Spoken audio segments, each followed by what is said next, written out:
Rock the club, bitches. Now, I've been called a lot in my 23 years that Donkey of the Day is a new one. Yes. Donkey of the Day for Friday, June 2nd goes to a man who is too fat for a fedora, Jason Whitlock. I told you all a couple weeks ago that I would not address Jason Whitlock anymore until he loses 200 pounds, and I'm serious about that, okay? Your Uncle Sharla already told you who and what this guy is. He's a sick, twisted house Negro, the white man's watchdog, who loves to bark and bite black people. And yesterday he was barking at one of his favorite subjects, LeBron James. Now, we all know LeBron James' house was vandalized this week. Someone spray painted racial slurs on his crib, and LeBron had this to say about it. And I think back to Emmett Till's mom, actually. It's kind of one of the first things I thought of. And the reason that she had an open casket is because she wanted to show the world what her son went through as far as a hate crime and, you know, being black in America. No matter how much money you have, no matter how famous you are, no matter how many people admire you, being black in America is tough. Now, the man who is too fat for a fedora, Jason Whitlock, said this. LeBron, to me here, is embracing his victimhood. This is not the racism that needs to be stamped out in America. This is an inconvenience for LeBron. Someone spray painting something on a millionaire's home. He's not a victim in that situation? Hell no. He was nothing. victimized? Well, it's nothing, Chris. It wasn't that big of a deal. If someone denies you an opportunity, you can't go to school here, you can't have this, you can't have that.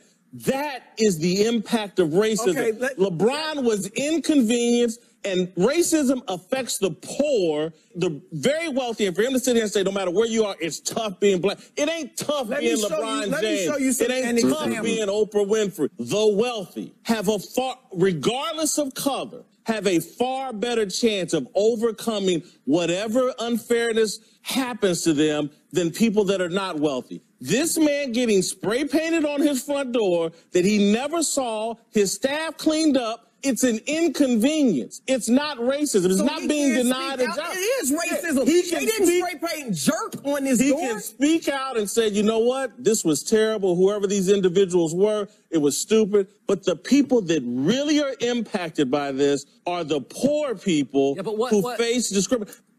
What? Now, if I spray paint a fat ass in a fedora lives here on Jason Whitlock's pig pen, not only is it vandalism, not only is it a terrible inconvenience, it's also fat shaming. Yes, LeBron James is rich, and if someone spray paints the N-word on his mansion, that's racism. You know what? Let me shut up. I told you all that I'm not engaging with Jason Whitlock until he loses 200 pounds, but that doesn't mean I can't use my platform to let other people engage with him, because we can't let that kind of rhetoric just sit out there, because there's people out there who don't know any better, who believe the nonsense that comes out of Jason Whitlock's mouth. So I have my OG on the phone, someone who is way more smarter than me, someone I love to hear from, Mr. Michael Eric Dyson. Good morning. How are you, sir? I'm doing fine, thank you.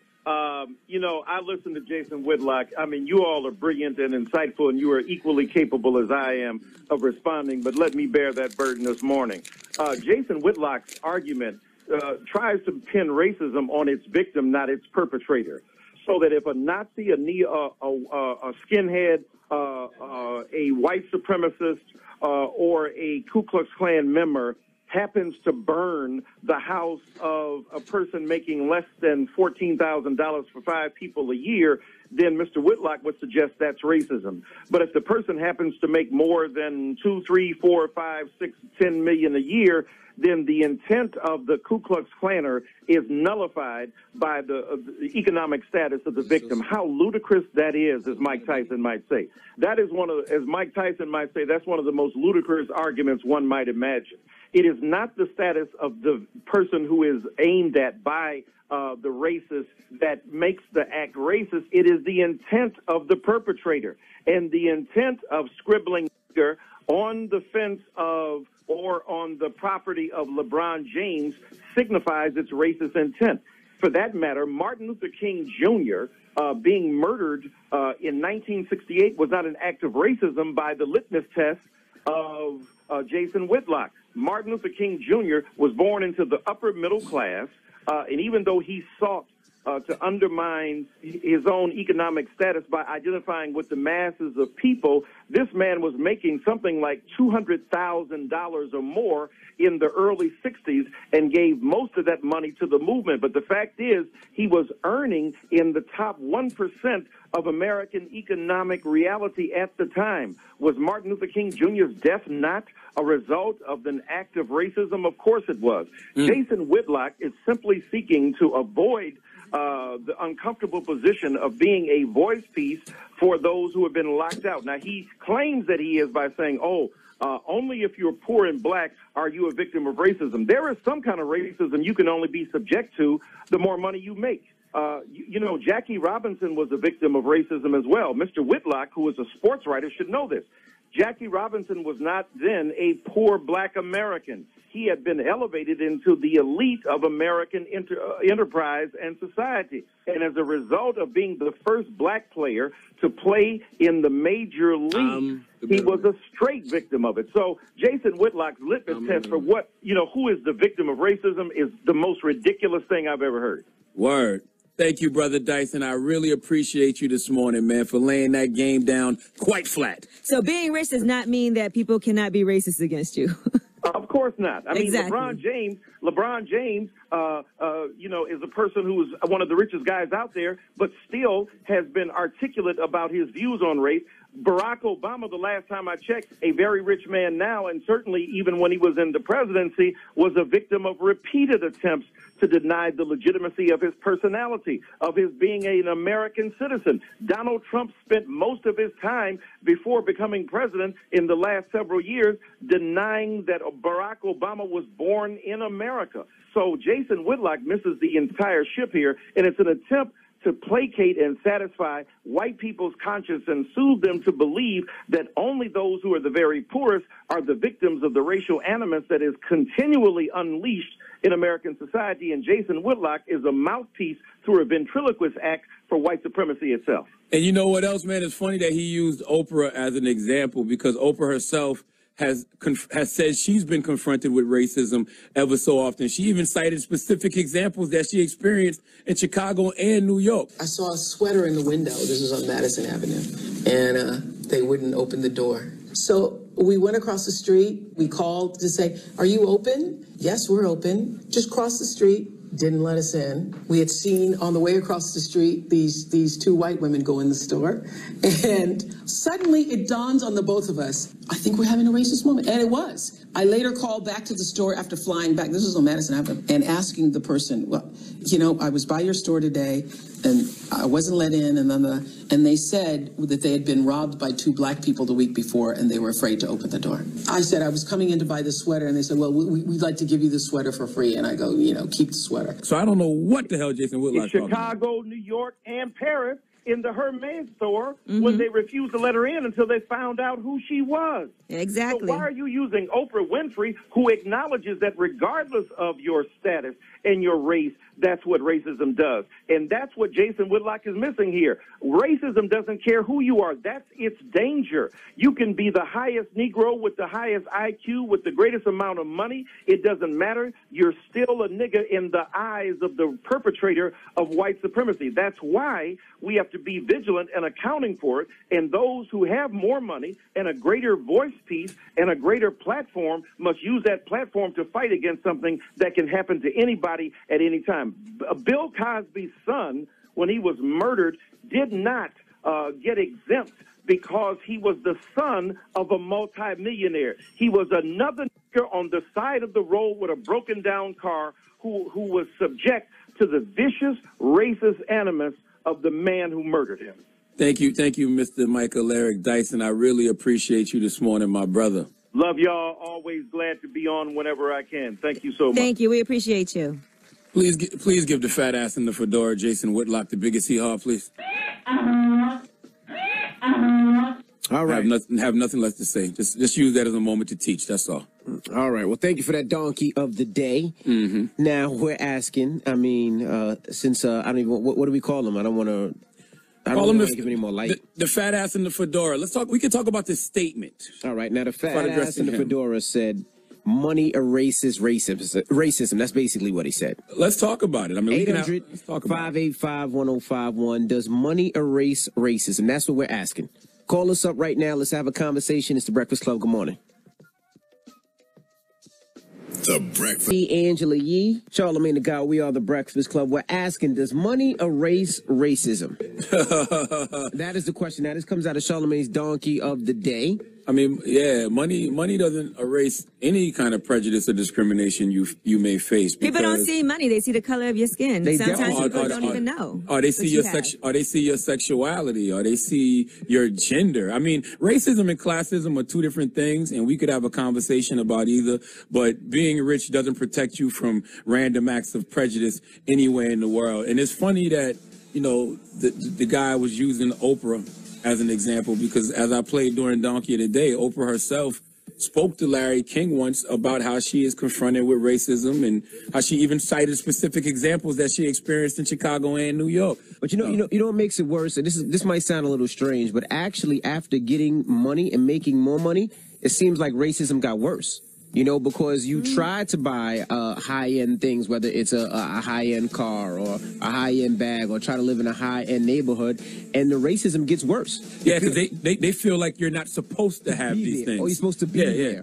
Right. Well, Wiz Khalifa, remember when he went to Barney's and he spent all that money and they were racially profiling him and following him around the store and all of that? He talked about that, too. It happens a lot. And you can go to those rural areas in the South. I'm from Moncks Corner, South Carolina. You can go to those rural areas in the South. I don't care who you are as a black person. I don't care what your status is as a black person. They still gonna look at you like you lesser than. Absolutely. Let's go to the phone lines. Hello, who's this? Yo, this is D, man. From Dawson. D. What's up, man? 843, what's happening? I was just talking about the home. Now, you agree with Jason Whitlock, right? Yeah.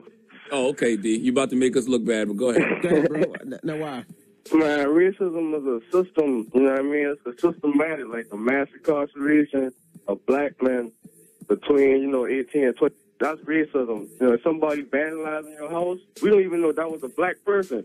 It could have been a white person. It could have been anybody who wrote on his house. We don't know who did that. Let me ask you a question, D. If I write the N word on a black person's house, what is that? That's vandalism. Oh, so it's not racism because I use the N word? All right, so what if I go to your mama house? What if I go to your mama house and I put a stupid hoe bitch live here? Am I calling your mama a stupid hoe bitch? That's vandalism. You call it racism or beat Jackie Robinson not being able to play in the MLB. That's racism. You deny. That's what the man said. He said. So you're agreeing with him because you're saying denying somebody an opportunity. Excuse me, I'm sorry. Denying somebody an opportunity. You know what I mean? So because Oprah couldn't go to that store, she denied that. So you're saying being denied access to certain things. Somebody busting your window. That's vandalism. That happened every day to everybody, white people and black people. Yeah, you know what I mean? But the fact you're the best player in the NBA, hands down, and they still look at you as a nigga is racism, bro. Yeah, and they used to bust windows in the 60s, too, when they was throwing Molotov cocktail bombs through Malcolm X's windows. And that was definitely an act of racism. So what about putting a burning cross in somebody's front yard? That ain't burning a cross. That's you're just trying to put a little fire on the lawn. That's not racism, Angela Yee. What about hanging a noose inside a That's not racism, Angela Yee. You just felt like a rope should be on this person's tree. 800-585-1051. We're asking, does money erase racism? Call us right now. It's the Breakfast Club. Good morning. The Breakfast Club. We're asking, does money erase racism? Now, this comes out of Charlamagne's Donkey of the Day. Jason Whitlock was the recipient. And play the clips from Jason Whitlock. We got time? Yeah, we can play a clip. It wasn't that big of a deal. If someone denies you an opportunity, you can't go to school here, you can't have this, you can't have that. That is the impact of racism. Okay, LeBron was inconvenienced, and racism affects the poor, the very wealthy. And for him to sit here and say, no matter where you are, it's tough being black. It ain't tough being LeBron James. It ain't tough being Oprah Winfrey. The wealthy have regardless of color, have a far better chance of overcoming whatever unfairness happens to them than people that are not wealthy. So 800-585-1051. Hello, who's this? Hey, it's Thea. Hey, Mama. We're asking, does money erase racism? erase? Money absolutely does not erase racism, but what it does is it allows the opportunity for phoniness to be displayed at a more rapid rate. It allows the white supremacy to come out and say, oh, if you're worth something, then we want to promote you. What? I'm confused. But ultimately... Okay, thank you, Mama. Okay, what it does, so if you give them money and you're saying it erased racism, it doesn't erase racism at all. But what it does is it allows them to be more phony when they see that you are worth some type of value to them. Oh, I see what you're saying. I see what you're saying. So they make a facade to make it seem as though, if you low on money, then, okay, we don't like you. But if you got some value, then, oh, yeah, Tom, Dick, Harry, let's jump on it. Just like they pay somebody to assassinate Martin Luther King, they pay one of our people, a dummy, to give in for money to do it. Okay. And they like to maximize on that. That's all. Okay. Got you. Thank you, Mama. Hello, who's this? This is Kyron Jones out of Dayton, Ohio. What's up, bro? We're asking, does money erase racism? Money does not erase racism. Social class has everything to do with racism, not financial class. I feel like Jason Whitlock, is that his name? Yes. Yes. Or you could just call him the fat man in the fedora. Right. Jason Cracker-ass Whitlock, just for him being a brother and thinking like that, you know what I'm saying, you can't respect him. Because we done went through so many years of segregation, slavery, civil rights, and for him to sit there and say that just because LeBron James has money that it erases racism is completely, utterly disrespectful to the Moorish community. I'm a Mo, so I stand high on understanding, my nationality. And for him to say that, I know he doesn't know where he's actually from. He's probably from some, Silver Spoon. He's from Indianapolis. Town. Yeah, from Indianapolis, you feel me? They got some nice suburbs out there. You know what I'm saying? He can't be no brother for real, man. And somebody need to really spit the knowledge of the Moorish science to him. And if y'all don't know nothing about that, y'all, I would appreciate if y'all look it up. The Moorish science, Farrakhan spits it. The Honorable Drew Ali, man. Okay. You need to really get up on that because that's just basically telling you where you're from, and it's going to make a difference in many years from now. And that's from Kyron Jones. Thank you, bro. All right. Well, what's the moral of the story, guys? I just want to remind everybody, man, that being black in America can be tough, but it's also a blessing. Your black skin is power. It's not a burden. It's not a liability. It's power. And that's why racist people want to oppress us and make us feel marginalized. They want us to feel lesser than because they don't want us to know the power we possess, but don't let them fool you. We are great. Okay. Tough, but great. All right.